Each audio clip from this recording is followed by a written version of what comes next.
Scene आता है शेषाद्री जी के घर का। वो और उनकी बीवी बैठे हुए होते हैं।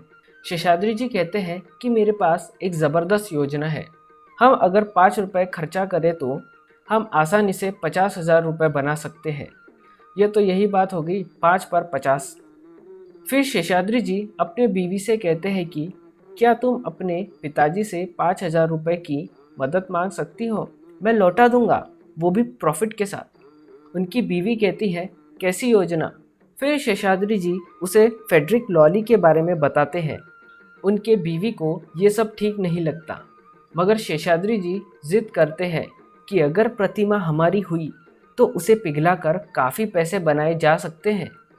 फिर म्यूनसिपाल्टी में स्वामीनाथन जी सदस्यों को बताते हैं कि शेषाद्री फेडरिक लॉली की प्रतिमा मुफ्त में ले जाने के लिए तैयार है। सारे सदस्य हामी भरते हैं।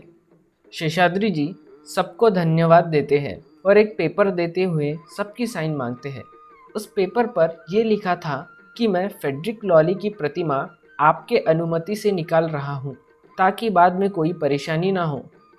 अगले सीन में शेषाद्री जी अपने ससुर जी से 5,000 रुपये ब्याज पर लेते हैं ताकि फेडरिक लॉली को नीचे उतार सके। आपने मेरी the engine trouble story explanation देखी होगी तो वहाँ पर भी शेषाद्री जी रोड रोलर पर काफ़ी खर्चा करते हैं। हाँ, बाद में उन्हें वो पैसे वापस मिल जाते हैं, मगर उन्हें उसके लिए काफ़ी मेहनत करनी पड़ती है। अगर आपने वो वीडियो नहीं देखा, लिंक नीचे डिस्क्रिप्शन में मिल जाएगी। फिर सीन आता है शेषाद्री जी के घर का।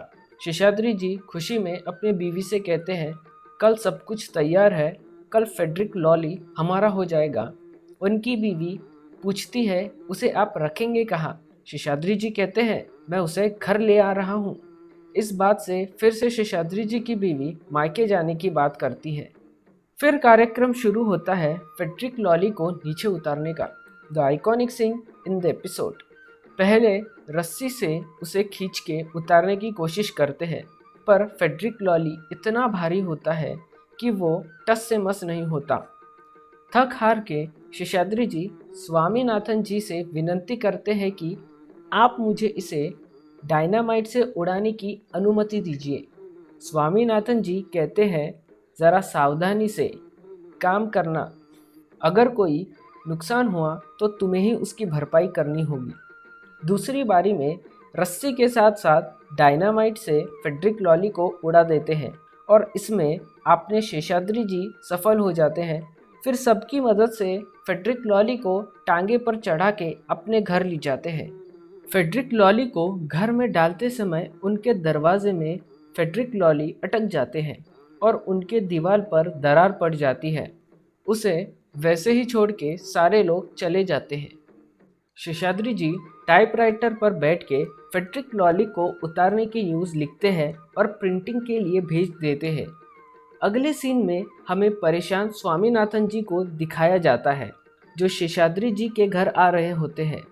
वो शेषाद्री जी को पुकारते हैं और कहते हैं, काश तुमने फेडरिक लॉली को हटाने की न्यूज़ ना भेजी होती। शेषाद्री जी पूछते हैं, क्या हुआ? स्वामीनाथन जी म्यूनसिपाल्टी को आए हुए लेटर्स शेषाद्री जी को देते हुए कहते हैं, ये आया है हिस्टोरिकल ऑफ सोसाइटी इंडिया से, एक नेशनल कांग्रेस वालों ने भेजा है और ये आर्काइव ऑफ इंडिया ने सर फेडरिक लॉली के बारे में लिखा है और ये न्यूज़पेपर में भी छपा है। शेषाद्री जी पढ़ते हैं कि फेडरिक लॉली ने ही जंगल काट कर मालगुडी की स्थापना की थी। उन्होंने ही कोऑपरेटिव सोसाइटी की स्थापना की थी, वो भी पूरे भारत के लिए। उन्होंने ही सरायू नदी में कैनल सिस्टम लगवाया था, वो भी पूरे 100 एकर्स के लिए। पूरी तरह से वो मालगुडी के स्थापक थे और उनकी मौत भी मालगुडी के लोगों को बचाते हुए गई। सर फेडरिक लॉली को वापस स्थापित किया जाए, वो भी तुरंत।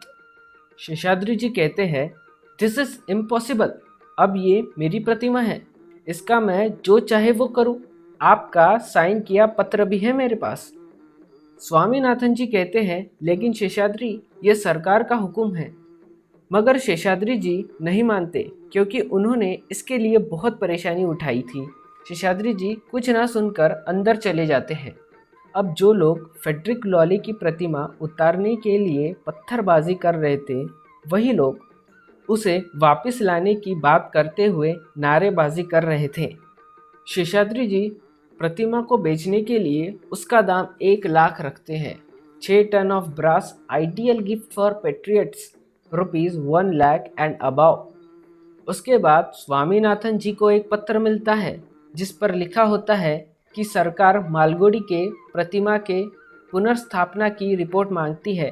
म्यूनसिपालिटी ने अपना काम ठीक से नहीं किया, इसे भंग किया जाए और दोबारा चुनाव किए जाए। सरकार ने भेजे हुए पत्र स्वामीनाथन जी शेषाद्री जी को दिखाते हैं।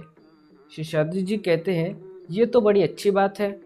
स्वामीनाथन जी गुस्से में, इसमें अच्छा क्या है, फिर चुनाव, फिर भाषण, फिर परेशानी।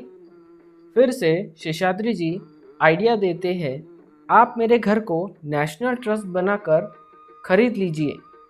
स्वामीनाथन जी कहते हैं, मैं ऐसा क्यों करूं? शेषाद्री जी कहते हैं, क्योंकि सर फ्रेडरिक लॉली यहाँ है। वापस ले जाके आप जनता के पैसों का नुकसान तो नहीं करना चाहोगे ना? आप मेरे घर को नेशनल ट्रस्ट बना लीजिए। इसके लिए मैं अपना घर बेचने के लिए तैयार हूँ सर, लॉली के लिए बस अच्छा दाम मिल जाए। मगर स्वामीनाथन जी कहते हैं, म्यूनसिपालिटी के पास इतना पैसा नहीं है। शेषाद्री जी कहते हैं, म्यूनसिपालिटी के पास नहीं सही, आपके पास तो है, भेड़ों के ऊन के पैसे। अगर आप ऐसा करते हैं तो मालगुडी के हीरो बन जाएंगे। स्वामीनाथ जी ये आइडिया सुनकर उसे खरीदने तैयार हो जाते हैं। शेषाद्री जी घर को 1.5 लाख में बेचने की बात करते हैं, वरना मैं इसे ब्रिटिश म्यूजियम में दे दूंगा।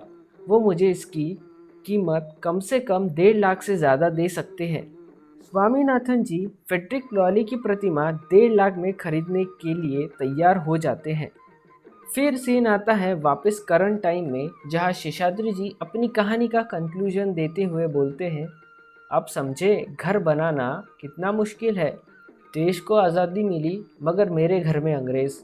मैं और मेरा परिवार उस अंग्रेज़ के साथ कैसे रहते, असंभव। इसके साथ हमारी स्टोरी होती है एंड।